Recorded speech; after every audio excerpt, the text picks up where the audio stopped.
Hello, hello. My name is Shannon Alise. I'm here to talk to you about my personal experience with bullying and how I overcame that and created the mental fortitude to push forward and have self perseverance. I would say my first experience was with my first day, first week of first grade. I will never forget.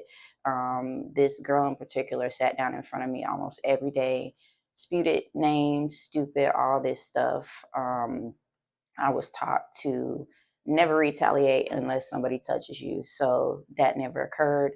Fast forward, probably about 2 weeks later, you know, that experience gave me an eye opener because lo and behold, her mother found out along with some other things that were happening in the school. And the exact same things that the young lady said to me, her mother sputed them out without any hesitation. That made me aware that usually when you're dealing with children, or if you are a child dealing with bullying or have experienced that as a child, usually those children are experiencing the exact same thing and they are coming in and projecting it onto you. And later on in life, we see this, we become adults and we have those same experience if we do not do the inner work or have the self-awareness to recognize who we're in front of, and will end up in those same situations in adult relationships or connections where they may not be the happiest people or things may not be working out well in their life, and they will come project that onto you. That is a form of adult bullying, but you do have to recognize that, hey, this is that individual, this is their projection. You should not have any type of fear, because usually that's what is trying to be created: fear to keep control, to have some type of possessiveness, whether that's physical or mentally. And once you recognize that people are trying to still in fearing you, and you make up in your mind, hey, I'm not afraid of you, I'm not going to deal with this, I no longer want to be connected to that essentially releases those change of bondage from that person of control, and you're free to go about to do whatever you want. So I would say that experience has shaped me and molded me to think for myself. Of course, I've always thought for myself, but not really care what anybody thinks or what anybody has to say, especially an opinion.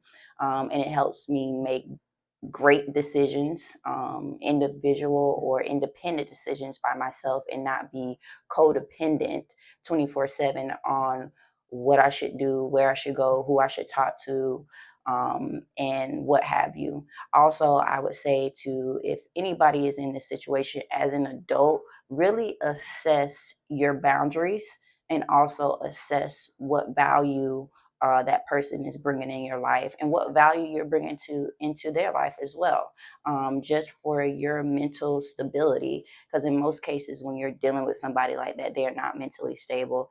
And is this a nurturing connection?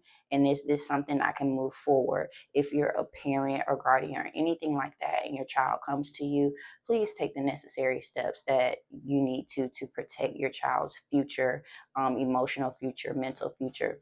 I would say I picked the phoenix because it's more so, the phoenix is a symbol of rising from the ashes.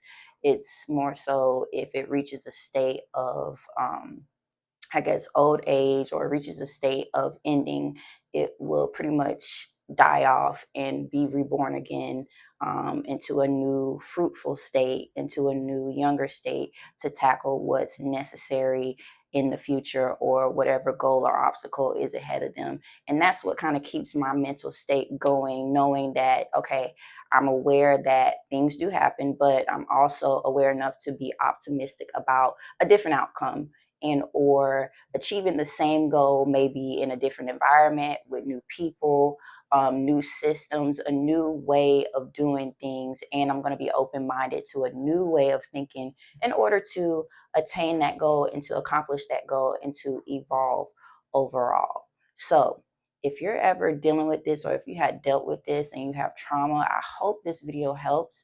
And if you ever find yourself in that situation and or have found yourself, please know that that does take self-reflection, self-work, but that also takes the courage to take initiative to break free from that cycle.